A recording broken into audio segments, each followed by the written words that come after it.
Ya, shalom, shalom, puji Tuhan. Siap untuk kita belajar bersama-sama.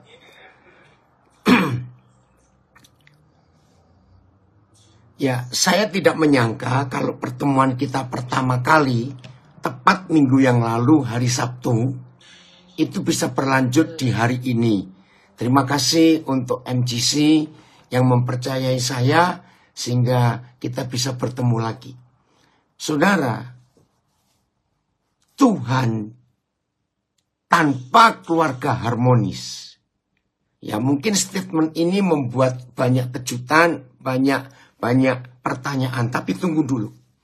Yang Maha Kuasa, Tuhan Yesus Kristus, Bapa Yahweh kita, tanpa keluarga harmonis, dia itu tidak bisa berbuat apa-apa.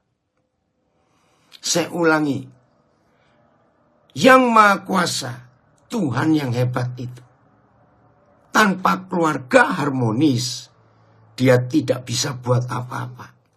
Maaf, yang sempat terkejut dengan statement ini, jangan keluar, tunggu ya sampai selesai kita belajar. Nah, kita tahu si jahat itu punya dua hobi, ya. Si kunyuk, saya bilang, si setan itu punya dua hobi. Neraka itu punya dua hobi. Satu, memalsukan kebenaran. Itu hobinya. Yang kedua, dia mencari yang palsu itu. Setelah dia berhasil memalsukan, maka dia tetapkan yang palsu itu dibuat jadi benar. Saya harus bicara ini, saudara. Gereja yang sekarang ini ada, maafkan saya. Saudara, bukan itu yang Tuhan cari. Ya, gereja. Gereja sebesar apa, semewah apa, semegah apa. Gereja yang sehebat itu, alat musik yang wah. Ya, sound system yang wah, LED, lampu semua yang wah. Belum tentu Tuhan hadir. Kenapa? Kita harus mengerti konsep ini. Gereja yang besar itu, yang jemaatnya ribuan, jangan dinilai dengan angka orang yang hadir di kebaktian itu. Kenapa tidak boleh? Sebab Tuhan jauh lebih rindu dan lebih suka hadir di rumah-rumah daripada hadir, di kebaktian ibadah yang wah dan megah. Kenapa begitu? Saya nyatakan kalimat ini. Amin ya, ada yang bilang. Saya mau nyatakan kalimat ini. Siapa yang setuju dan masih ingat? Tidak ada pribadi dan kelompok yang begitu tidak disukai oleh Tuhan Yesus. Selain orang-orang Farisi, ahli Taurat, imam-imam. Kenapa Tuhan sengit melihat mereka? Saudara, masih ingat itu? Matius 23, ada perikop yang mengerikan buat kita semua. Karena tiap kali Tuhan Yesus bicara, maka kata pertama, celakalah kamu. Celakalah kamu. Saudara, saya pernah belajar pertama belajar ayat itu. Saya tuh sampai ragu-ragu. Ini betul Tuhan Yesus yang bicara? Masa Tuhan yang penuh kasih, Tuhan yang penuh kelembutan, bisa murka? Celakalah kamu. Kepada siapa? Imam-imam ahli Taurat, orang Farisi. Orang munafik. Nah, pertanyaan saya. Kita ini bisa berlaku munafik, pura-pura. Jangan tersinggung dulu. Itu waktu kita sedang di rumah atau kita sedang di gereja. Maaf, pertanyaan yang jarang terdengar. Tapi yang belum pernah dengar, biar hari ini kita dengar. Tolong jawab lewat nulis. yang di Zoom, Instagram, Facebook saya nulis. Kita ini bisa berlaku munafik itu waktu di rumah atau waktu di gereja. Ini pertanyaan konyol. Tapi itu,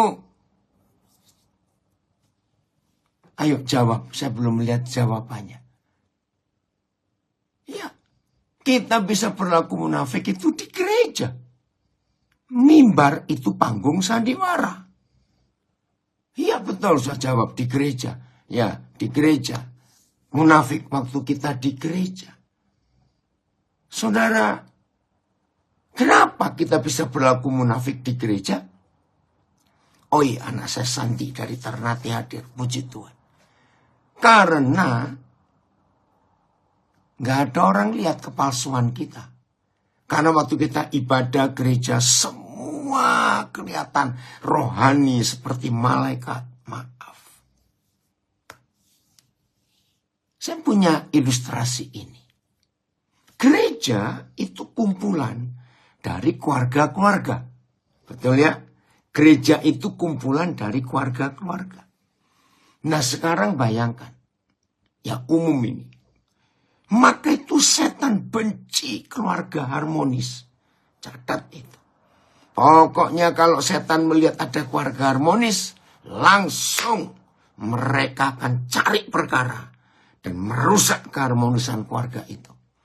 Dan saudara harus tahu, hanya satu cara yang paling mudah setan merusak keharmonisan keluarga kita.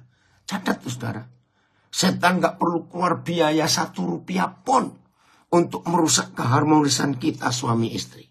Setan tidak perlu pakai tenaga, doa puasa, pakai kekuatan, kerahkan semua tentara setan untuk merusak keharmonisan keluarga. Nggak perlu.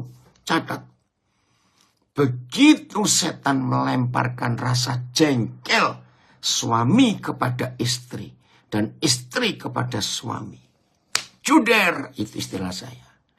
Keharmonisan hancur. Jangan bilang marah. Enggak terlalu besar kalau suami istri marah itu terlalu besar buat setan. Kecil. Jengkel, saudara. Begitu suami jengkel pada istrinya dan istri jengkel pada suaminya, saat itulah kehancuran terjadi. Enggak ada kesepakatan lagi. Nah, setan menang. Ketika suami istri jengkel di rumah. Terima kasih kepada Morning Prayer ini, MGC, memberi tema kita 1 Tesalonika 5 ayat 11.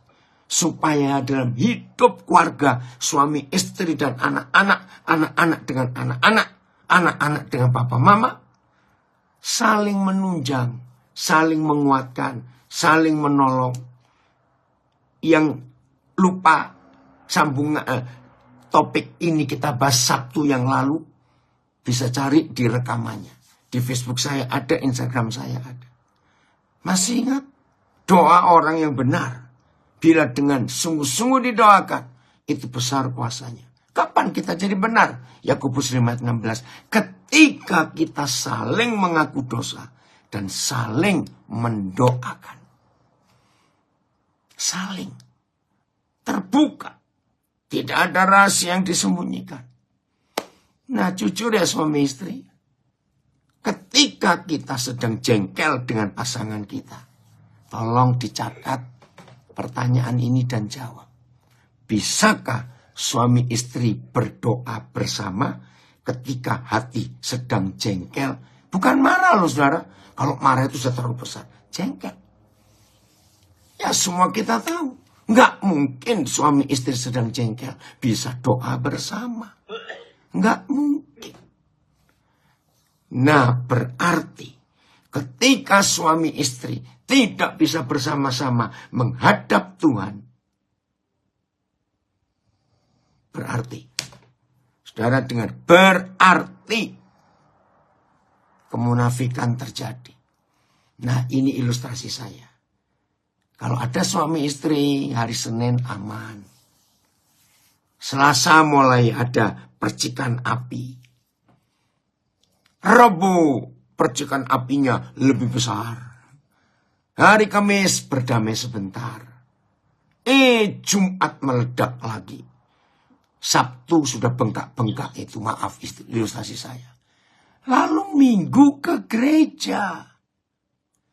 Siapa yang kita bawa di ibadah Minggu? Kalau Senin aman, Selasa mulai ribut, Rabu tegang, Kamis agak aman, Jumat meledak, Sabtunya bengkak-bengkak. Lalu Minggu harus ke gereja. Apalagi para majelis gereja, apalagi yang punya tugas pelayanan di gereja. Bukankah kita akan pakai topeng senyum? Maaf kalau saya menyebut topeng Cirebon itu paling bagus. Topeng senyum. Kita pakai topeng senyum ke gereja. Ketemu orang kelihatan senyum, tapi hati sedang jengkel. Nah, ini ilustrasi kecil yang kita lupa kalau Tuhan gak suka kemunafikan. Maaf ya, saya buktikan. Antara suami dan istri atau pria dan wanita. Maaf ya, jangan tersinggung, tapi saya minta semua kita jawab. Makhluk yang mana kalau saya pakai kata makhluk? Makhluk wanita atau makhluk pria yang lebih bisa memoles perasaan di depan orang? Maaf, sebagai kalimat kurang bagus. Wanita ada yang jawab itu. Nah, maka itu kenapa di gereja lebih banyak wanita daripada laki-laki? Karena kalau suami sedang jengkel dengan istri, dari hari ke hari keributan melulu. Suami itu gak mungkin mau ke gereja. Kalau wanita masih bisa senyumnya di depan banyak orang. Yang gak setuju gak apa-apa. Ya, ini fakta. Saudara perhatikan. Korban pertama adalah anak-anak.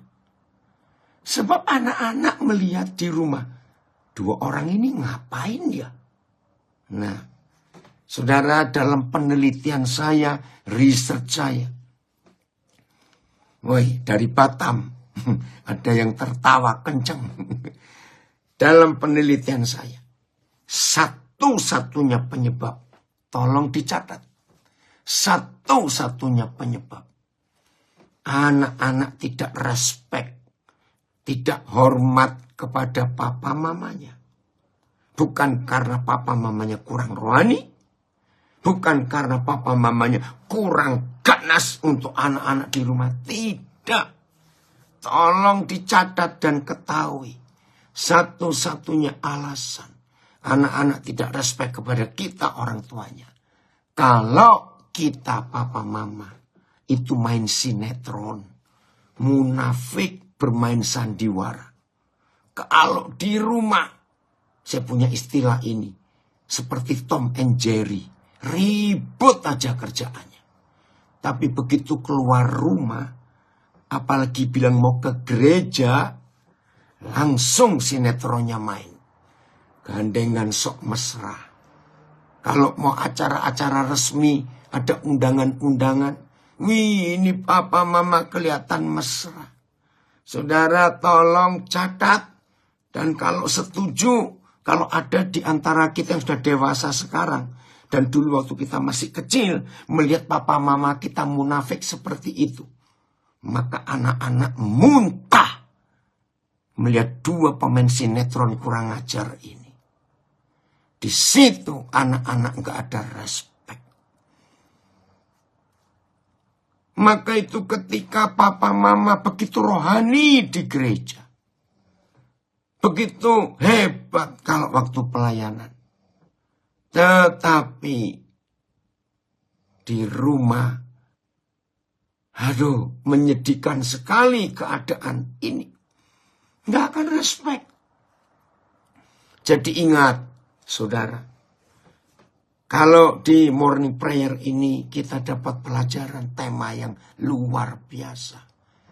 Keluarga saling menopang, saling menguatkan, saling menghibur, saling menegur. Aduh, Itu keluarga harmonis yang Tuhan cari. Mengapa setan nggak pusing dengan kebaktian hari Minggu? Tapi setan panik kalau ada keluarga harmonis. Nah, saya percaya kalau kita akan belajar ini akan banyak yang terkejut. Karena ini ada rahasia tersembunyi dalam firman Tuhan. Kejadian pasal pertama. 3 ayat kita akan renungkan. Ini luar biasa. Mengapa keluarga harmonis itu adalah segala-galanya buat Tuhan? Kalau saya pakai istilah bahasa Inggris, keluarga yang harmonis itu sebagai the dream team. Tahu, tim impian dari kerajaan surga. Dream team. Tim impian itu adalah keluarga harmonis. Bukan kebaktian gereja. Kejadian 1:28 lebih dulu. Ya, kita naik belajar. Kejadian 1:28. Filipus kok bisa jangan keluar masuk ya, supaya enggak lama mencarinya, sayang waktu. Ya. Kejadian 1:28. Tuhan memberkati mereka. Saudara, inilah ayat pertama di seluruh Alkitab. Kapan kita terima berkat? Luar biasa. Tuhan memberkati mereka. Ini ayat pertama di seluruh Alkitab yang memberitahu kita kapan kita dapat berkat dari Tuhan. Saudara tahu kata mereka ini siapa? Adam dan Hawa. Mereka diberkati untuk apa? Jadi suami istri. Nah, dahsyat. Ternyata berkat Tuhan itu hanya turun kepada pernikahan yang berkenan kepada Tuhan. Nah, yang belum menikah jangan takut. Tuhan pasti akan memberkati. Ya, jangan takut. Nah, ini ada komen dari Nabire, saya akan baca di Facebook saya. Kemunafikan papa mama menghancurkan harga diri anak-anak. Di rumah, anak-anak tidak respek pada papa mamanya. Di luar, anak-anak tidak respek pada dirinya sendiri. Ini yang mengerikan. Betul. Wah, dari Medan saya sapa. Ya, puji Tuhan, selamat pagi ini. Jadi berkat itu, pintu masuk berkat itu pernikahan yang benar. Setelah berapa tahun, tiba-tiba Roh Kudus tanya saya, saudara tahu toh lawan kata berkat itu kutuk. Saya kaget. Ternyata pintu kutuk itu adalah satu pintu yang sama dengan pintu berkat. Loh kok bisa? Dengarkan. Pernikahan yang rusak karena salah itu pintu kutuk.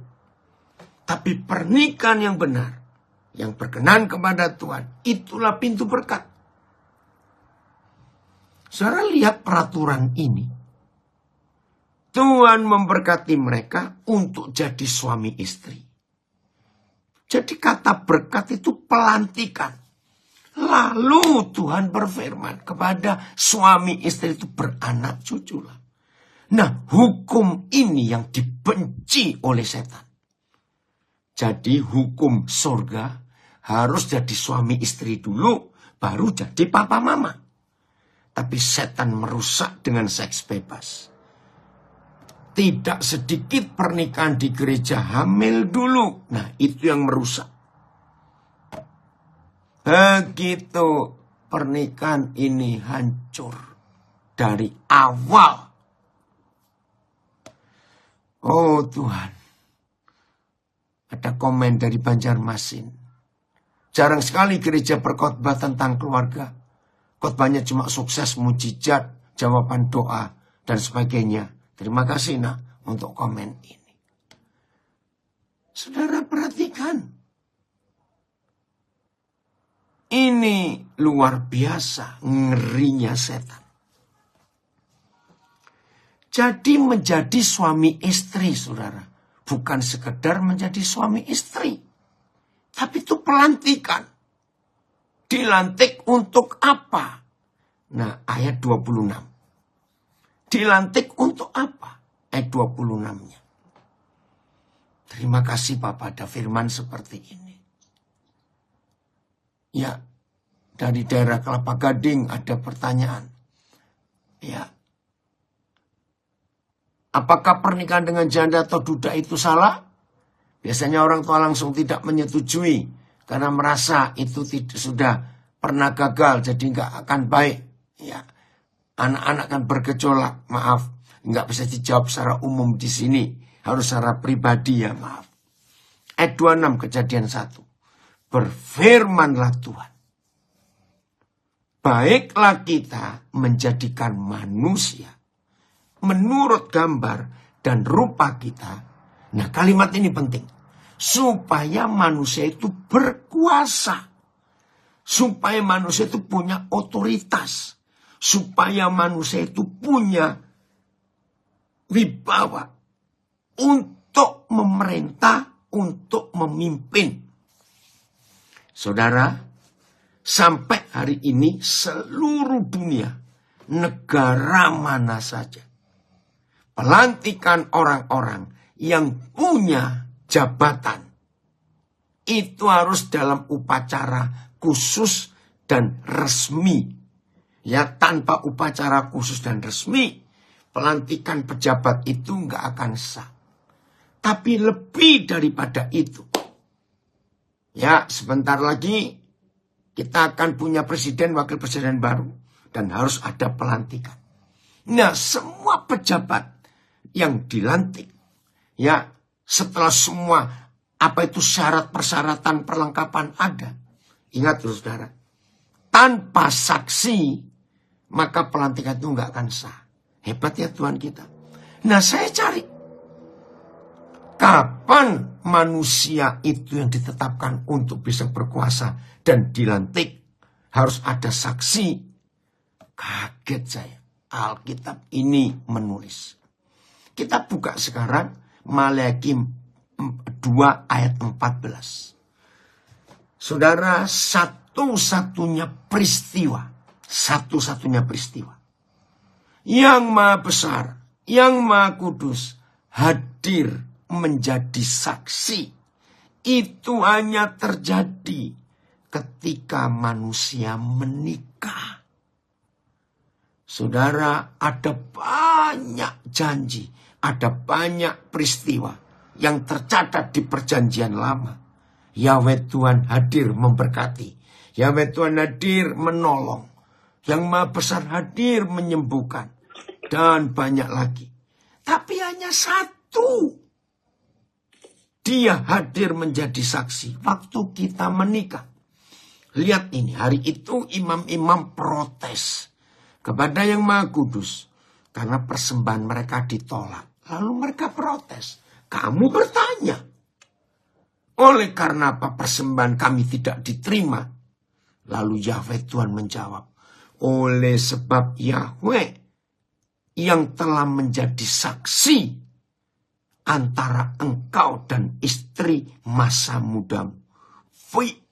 Saya sampai melotot dan saya gemetar. Satu-satunya peristiwa yang Maha Besar hadir menjadi saksi. Waktu seorang pria sudah berjanji untuk setia kepada istri dari masa mudanya, dia hadir menjadi saksi. Maka itu Kejadian 1:28 itu pelantikan. Kalau saya baca, dan Tuhan melantik mereka untuk berkuasa di bumi. Dan waktu mereka dilantik, Yang Maha Besar hadir menjadi saksi. Ini intermezzo saja. Hati-hati ini yang baca bahasa Indonesia. Bisa kepeleset begini. Oleh sebab Yahweh yang telah menjadi saksi antara engkau dan istri mudamu. Oh, celaka itu. Bukan istri mudamu. Istri masa muda. Hanya sekali. Saudara, ini luar biasa. Ternyata engkau tidak setia, hai suami. Padahal dialah teman sekutumu dan istri seperjanjianmu. Luar biasa. Lanjut sebentar. Matius 1 ayat 6. Hati-hati, saudara, hati-hati. Saya harap ketika rahasia ini dibuka, nggak ada yang tertuduh. Tuhan mengampuni kita. Ya, nggak tertuduh. Matius 1 ayat 6. Isai memperanakan Raja Daud. Jelas. Daud memperanakan Salomo dari istri Uria. Ayatnya keren. Isai adalah ayah dari Raja Daud. Daud adalah ayah dari Salomo. Kalimatnya ini ayatnya bagus. Yaitu dari bekas istri Uria. Apa yang kita mau pelajari dari ayat pendek ini? Saudara, dari Malang ada, saudara sampai di Jakarta ya. Saksi ini adalah kunci, punya peran yang sangat penting. Kita harus menghormati saksi, betul. Saudara, ini keren. Maaf ya, tapi harus kita buka. Yang sudah terlanjur salah, cukup sekali salah, jangan salah 2 kali. Dengar ini. Betapa ganjalnya hidup Daud selama dia dengan Batsheba itu berjalan kemana-mana. Jadi Malang lagi ya. Ternyata Batsheba nggak pernah disebut istrinya Daud, tapi istrinya Uria. Kita hitung waktu, saudara. Waktu Matius menulis ini. Kejadiannya kan sudah lampau. Berapa ribu tahun yang lalu. Tapi arsip surga nggak terhapus. Bahwa Batsheba itu istri Uria. Hari ini tahun 2024. Kita membaca. Daud sudah lama mati. Batsheba mati. Salomo sudah nggak ada ribuan tahun yang lalu.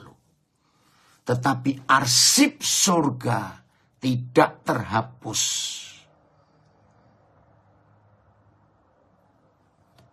Ini yang luar biasa. Pasti ada pertanyaan, gimana kalau kami sudah cerai sebelum tahu hukum ini? Ya sudah, maka saya katakan, ya sudah. Jangan. Bukan berarti loh, apa boleh ikut cerai? Jawabannya ada di Maleakhi 2 ayat 16. Kembali lagi. Jadi keluarga itu luar biasa. Wow. Ada orang hebat dari Eropa. Pak Yosef Paul Chang ikut gabung. Ya, komen begini. Makasih nak. Papa mama tidak mau disalib. Anak-anaknya yang disalib untuk papa mamanya. Aduh, menyedihkan sekali. Paul, papi ini berapa kali telepon lo. Ya maaf, nanti papi lagi di Yerusalem ini nak. Oke. Ya. Jam 00.46 Israelia Adon. Papa selalu maksimal menjadi berkat besar. Ini anak saya Adon. Artis terkenal tahun 90-an awal. Ya. Oke, lihat ini Maleakhi 2:16. Ada jutaan judul buku di dunia. Saya baca, Esther, saya panggil Esterin. Masih di Singapura kamu nak. Ya. Maleakhi 2:16. Sebab aku membenci perceraian. Bayangkan, benci. Bukan gak suka. Firman Yahweh Tuhan Israel.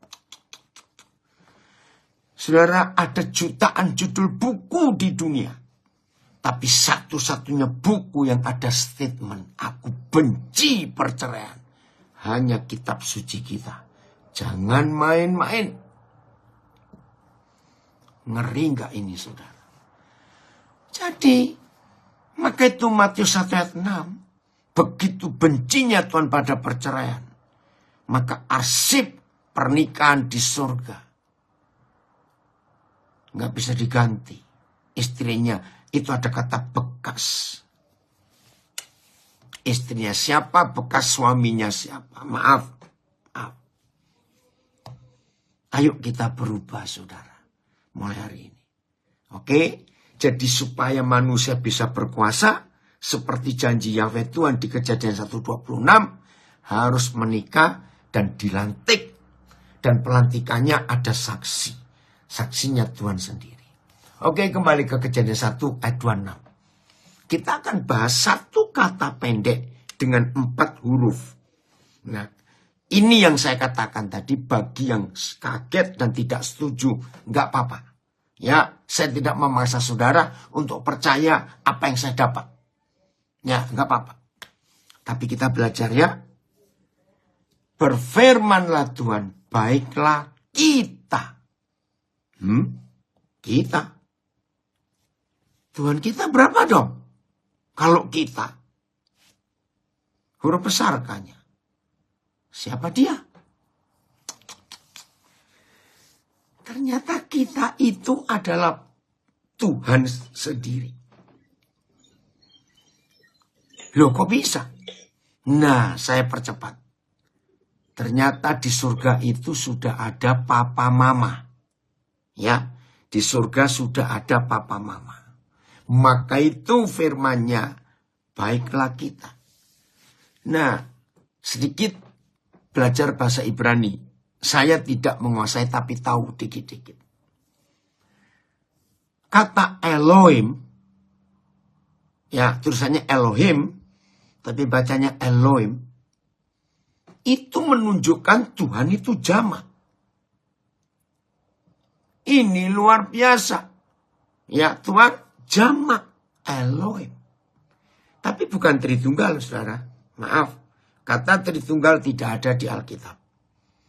Ya, istilah Tritunggal itu sebuah doktrin lain. Tapi nggak apa-apa, kita belajar. Baiklah kita, itu Elohim. Jamak. Plural, bukan singular. Ya, maaf, nggak ada waktu untuk membahas ini. Tapi ini contoh. Nah, siapa yang jamak itu? Ayat 27. Ya, ingat loh, manusia dijadikan menurut rupa dan gambar Yahweh Tuhan yang Elohim. Ya, manusia itu dijadikan. Nah, sebelum kita pelajari ayat 27, di dalam fakta Tuhan itu papa. Ya, berarti pria. Tapi di surga nggak ada gender atau jenis kelamin. Maka itu untuk menggambarkan papa di dunia, maka Tuhan jadikan laki-laki. Ayat 27. Maka Tuhan menjadikan manusia itu menurut gambarnya. Menurut gambar Tuhan. Dijadikannya dia. Saudara, tunggal loh dia. Tapi titik koma. Ini keren, bukan koma dan bukan titik. Maka itu pelajari. Masih ingat Matius 5:18? Langit bumi bisa lenyap. Tapi satu titik dari Taurat ini firman gak akan lenyap sebelum terjadi. Nah, maka itu mulai hari ini bagi yang baru tahu Matius 5 itu. Perhatikan kalau baca Alkitab, tanda-tanda baca, titik, koma, pembuka kata, tanda seru, tanda tanya. Jangan dilewati. Kita akan menemukan yang luar biasa. Oi, dari Manokwari, Pak Samori, puji Tuhan. Saya ulangi ya, 27. Maka Tuhan menjadikan manusia itu menurut gambarnya. Menurut gambar Tuhan dijadikannya dia. Tunggal, titik, koma. Mengapa dia yang tunggal menjadi jamak? Laki-laki dan perempuan. Ini rahasia keharmonisan keluarga yang luar biasa, Tuhan. Terima kasih. Lagi sekali, bagi yang baru dengar ini tiba-tiba shock, dan saudara berkata, kok teologiku beda dengan teologinya Pak Daniel Alexander? Tunggu dulu. Ini doktrin dari mana lagi? Tunggu dulu. Jangan keluar, saya pesan. Wih, dari Balikpapan hadir juga. Tunggu dulu. Orang hebat dari Jalan Kalasan Jakarta hadir. Puji Tuhan. Dengar. Ini dahsyat, saudara. Roh Kudus tolong kami untuk kami mampu mengerti keluarga harmonis yang Papa rindukan itu dalam nama Yesus. Saya ulangi lagi. Maka Tuhan menjadikan manusia itu menurut gambarnya. In his image. Menurut gambar Tuhan dijadikannya. Dia tunggal. Titik koma, laki-laki dan perempuan dijadikannya mereka. Mengapa dari dia jadi mereka? Dan mereka itu siapa? Laki-laki dan perempuan. Siapa laki-laki dan perempuan itu? Adalah Tuhan sendiri. Karena laki-laki dan perempuan dijadikan menurut gambar Tuhan.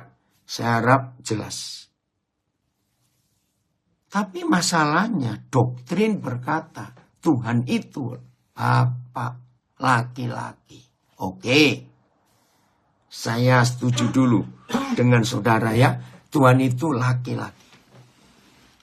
Nah, lalu kalau Tuhan itu cuma laki-laki, lah yang perempuan ini lo gambarnya siapa?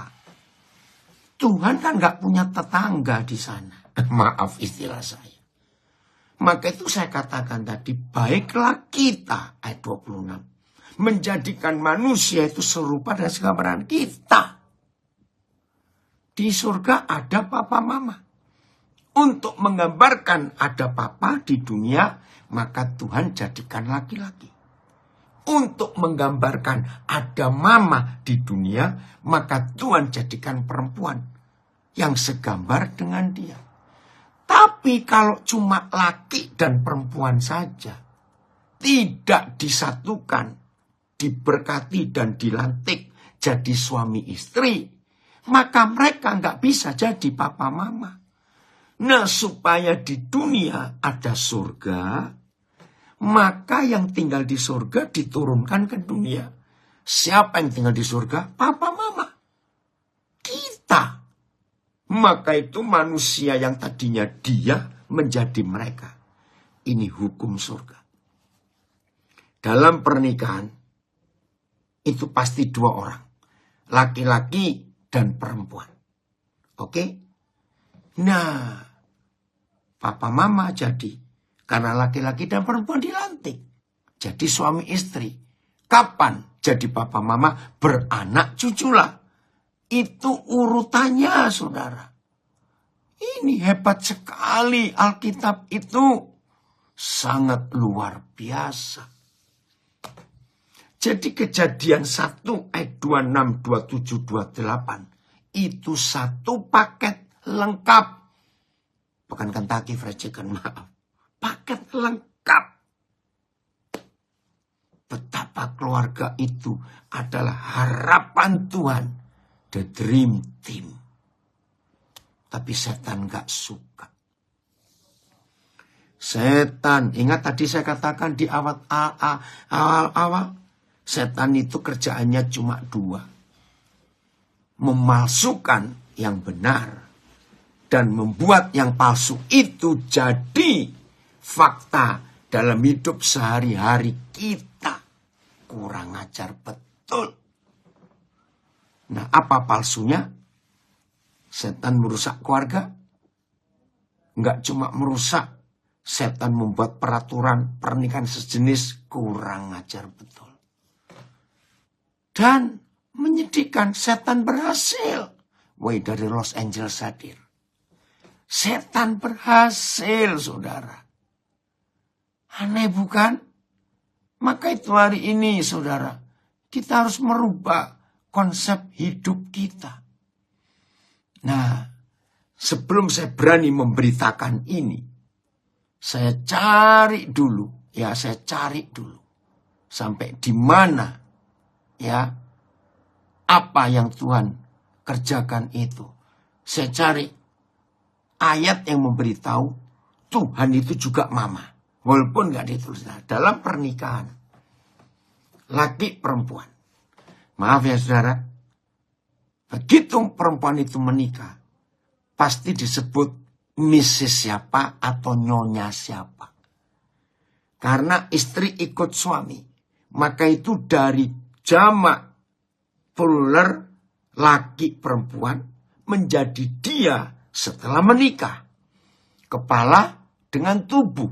Nah, saya harap ini nggak usah didiskusikan karena kita semua tahu. Oke ya? Ya, ini yang kita harus tahu, saudara. Mana ayat tentang mama? Ulangan 32 ayat 18. Ulangan 32. Oh, ada komen dari Jakarta, sutradara hebat. Makanya ketika sudah menjadi suami istri, ketika suami istri itu ngomong berdua saja, pakai kata kita. Ya, kita. Ya kalau ada suami istri, lagi berdua saja, nggak ada orang ketiga, nggak ada siapa-siapa. Kita. Kami. Oke? Ini lihat. Gunung batu yang memperanakan engkau. Musa menyebut Tuhan itu gunung batu. Yang memperanakan engkau telah kau lalaikan. Dan telah kau lupakan Tuhan yang melahirkan engkau. Saudara, maaf. Saya nggak mau diskusi panjang-panjang apalagi debat. Pokoknya menurut ulangan 32 ayat 18. Tuhan itu mama.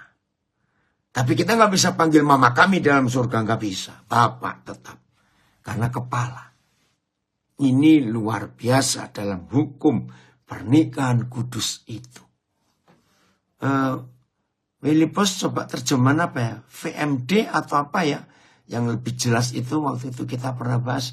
Coba ya, VMD atau apa. Ke bawah lagi Filipus. Ini ada beberapa terjemahannya kalau pakai aplikasi Sabda. Terus ke bawah lagi ya. Oke. Berikan hidup. Terus. Oh, KSKK ya. KSKK. Mereka telah menyangkal gunung batu yang memperanakkan mereka. Mereka telah melupakan Tuhan yang melahirkan mereka. Oh ya. Apa ini? Itu KSKK itu ya. Oh sama. Mereka meremehkan gunung batu yang telah menjadikan mereka. Mereka melupakan Tuhan yang telah memperanakkan mereka. Nah. Siapa yang pernah dengar nama seorang hamba Tuhan hebat di Indonesia? Tapi beliau sudah dipanggil Tuhan dalam usia lanjut 90 tahun lebih. Ibu Dorothy Marx. Saudara, Ibu Dorothy Marx ini kelahiran Jerman, tapi dia orang Yahudi. Tapi sudah jadi warga negara Indonesia. Dia profesor emeritus dari UI, dari IPB. Dia juga seorang gembala, pernah jadi pendeta di GKI, mana Cibunut atau mana saya lupa di Bandung. Saudara, luar biasa. Nah, tahun 88 kalau nggak salah. Saya pernah retreat bersama beliau di Kaliurang, Yogyakarta. Wah, itu kesempatan saya diskusi banyak. Nah, dari situ saya kenal nama Yahweh. Ya, dari Bu Dorothy Marx. Saya kenal istilah El Shaddai. Ternyata El Shaddai itu kalau di Indonesia kan jelek kalimatnya. Tuhan yang berbuah dada atau bertetek banyak. Kalau dalam bahasa halusnya, Tuhan yang menyusui. Itu El Shaddai. Nah, kalau kita tahu Tuhan itu menyusui, ya berarti dia mama, bukan? Nah, karena di surga ada papa dan mama, maka Tuhan ingin di dunia ada surga juga. Karena itu doa yang diajarkan Tuhan Yesus. Datanglah kerajaanmu, jadilah kehendakmu. Terjemahan yang betul. Supaya bumi jadi seperti surga.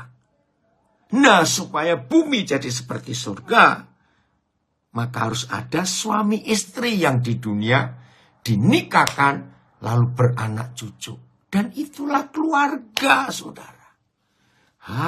Segitunya Tuhan.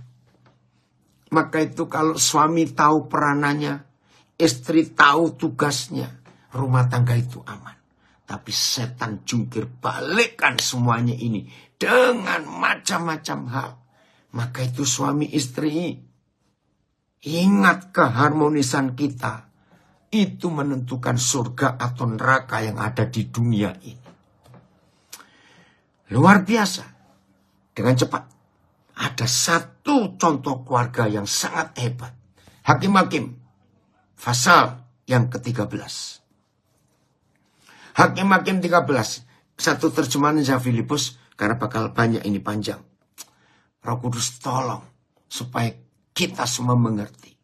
Hakim-Hakim pasal 13. Ya. Lihat ini bukti. Keluarga itu the dream teamnya Tuhan. Orang Israel melakukan pula apa yang jahat di mata Yahweh.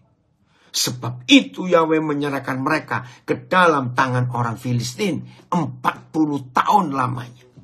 Negara ini kacau. Musuh menyerang.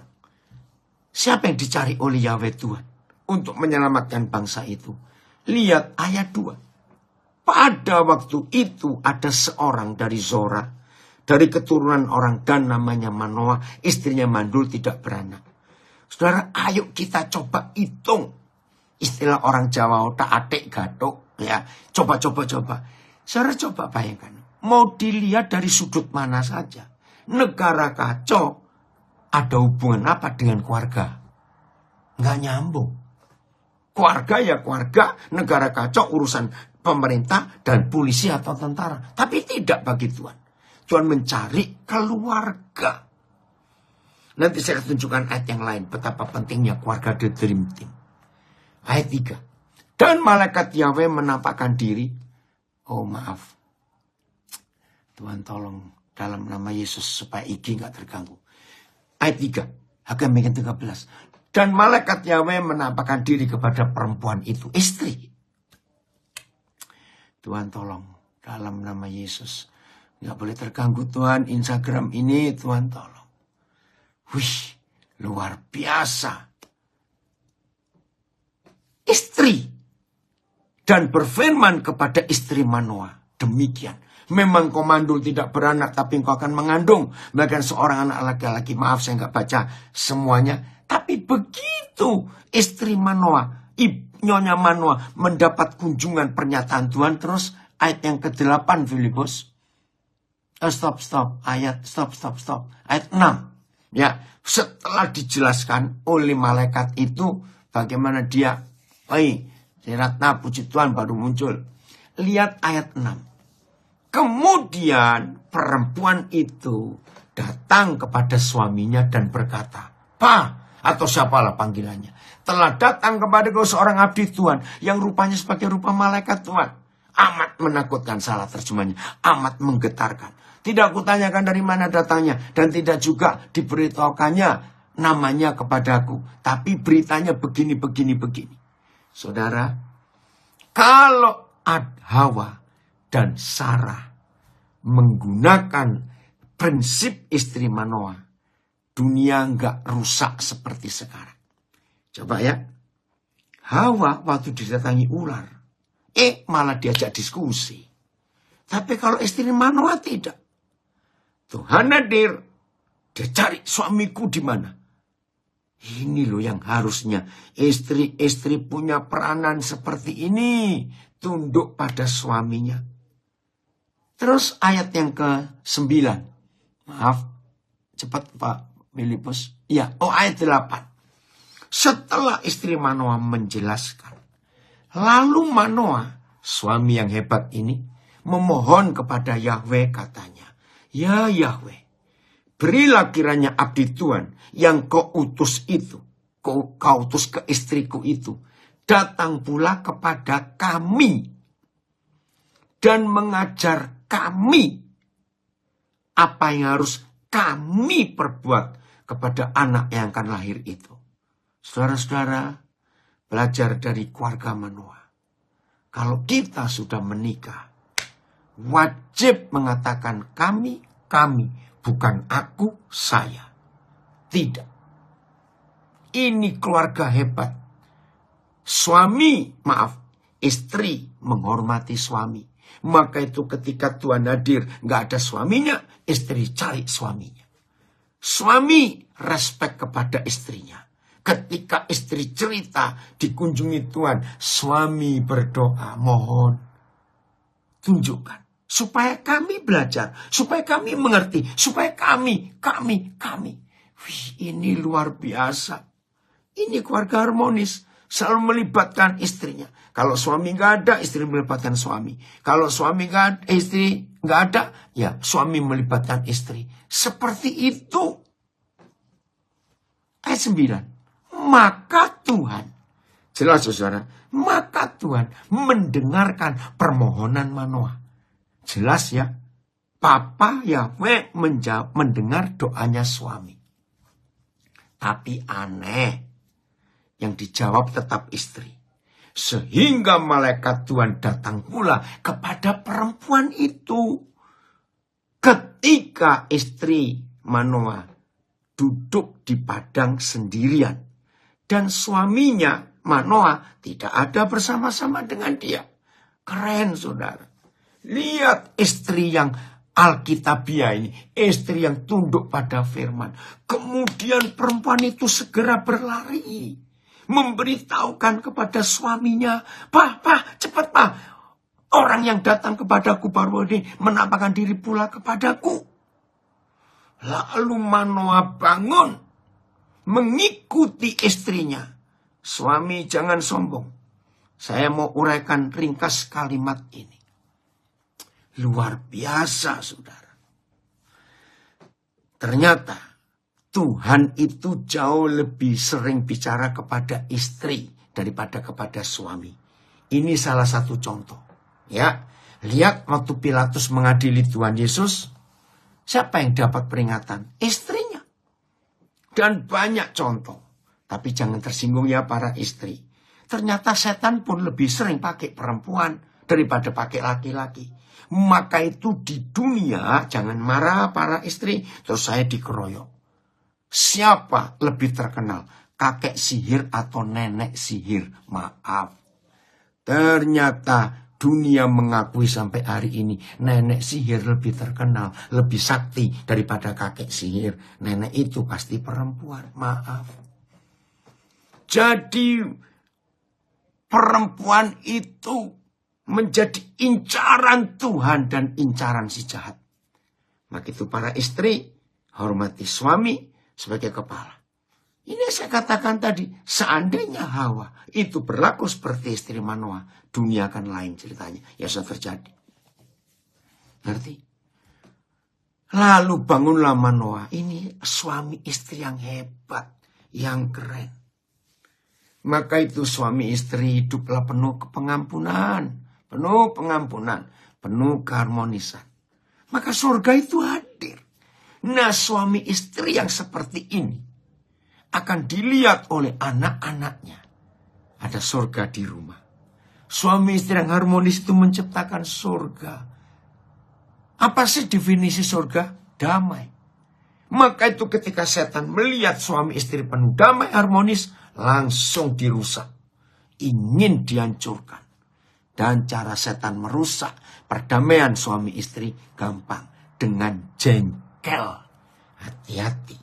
Jengkel itu bukan perkara besar, saudara. Perkara kecil. Betul ya? Jengkel. Nah mungkin ada yang berkata, saya nggak pernah jengkel kok. Pada istri saya, pada suami saya. Cuma gitu. Sama saja. Nggak jengkel tapi gergetan begitu. Ayo hari ini kita berubah. Suami istri hiduplah penuh pengampunan. Ingat Sabtu yang lalu kita belajar apa sih mengampuni? Sadar kita ini sering salah, bisa salah, akan salah. Maka itu ketika kita lihat pasangan kita salah, ya kita tertawa. Ternyata kita dua sama. Ya sudah. Maka terjadi perdamaian yang luar biasa. Saudara, surga harus ada di dunia. Bukan lewat kebaktian gereja. Tapi lewat suami istri yang wakil Tuhan. Yang adalah papa mama di surga. Harus ada papa mama di dunia. Maka keharmonisan itu terjadi. Maka itu suami istri itu mutlak. Mutlak. Ayat terakhir. Efesus 5 ayat 33. Efesus 5 ayat 33. Nanti kita diskusi setelah ini. Efesus 5 ayat 33. Ya. Efesus 5 mulai ayat 22. Itu tentang suami istri. Sebegitunya keluarga harmonis itu idaman Tuhan, tim impian. Maka itu sampai Yesus menggambarkan dirinya, aku ini suami dan kamu gereja itu istriku. Keren saudara, tidak ada agama lain. Bagaimanapun juga bagi kamu masing-masing berlaku hukum ini. Saya tambahkan hukum. Hukum apa? Hai suami, kasihlah istrimu seperti engkau mengasihi dirimu sendiri. Hai istri, hendaklah menghormati suaminya. Saudara, nanti baca lengkap mulai ayat 22. Maka di Efesus 5 ini kita menemukan ada 3 pribadi yang terlibat di Efesus 5. Satu, Yesus sebagai suami, kita sebagai gereja, tapi juga suami istri. Jadi Tuhan Yesus pun berlaku hukum ini. Dalam hal apa? Maaf ya. Kita pernah berzina enggak? Jawabannya sering. Nah, sebagai istri kita ini berzina, suami kita Yesus tahu enggak? Tahu. Hukum apa yang dipakai? Dia tetap mengasihi kita. Maka itu kalau ada suami mengetahui istrinya berzina, bertobat kau, menceraikan istrimu. Saya punya jawaban. Menurut hukum surga, berzina itu nggak perlu ketemu orangnya. Ini hukum sempurna. Menurut hukum surga, berzina itu nggak perlu di tempat tidur. Bayangkan, nggak perlu ketemu orangnya. Barang siapa melihat orang lain dan menginginkannya, maka dia sudah berzina dengan orang itu di pikirannya. Saya punya istilah ini. Sependeta-pendetanya seorang pendeta. Berarti dia pendeta hebat. Mata kami masih bisa kurang ajar. Berarti tidak ada yang lolos dari hukum perzinahan kerajaan surga. Semua kita pernah berzina. Mungkin sekarang masih. Siapa yang tahu? Maka itu, kalau suami tahu istrimu berzina, bertobat. Sebelum kau ceraikan istrimu, periksa dirimu.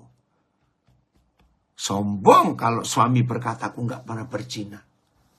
Kebencian Tuhan. Begitu pula istri. Kalau mengetahui suami berzina, jangan mencak-mencak.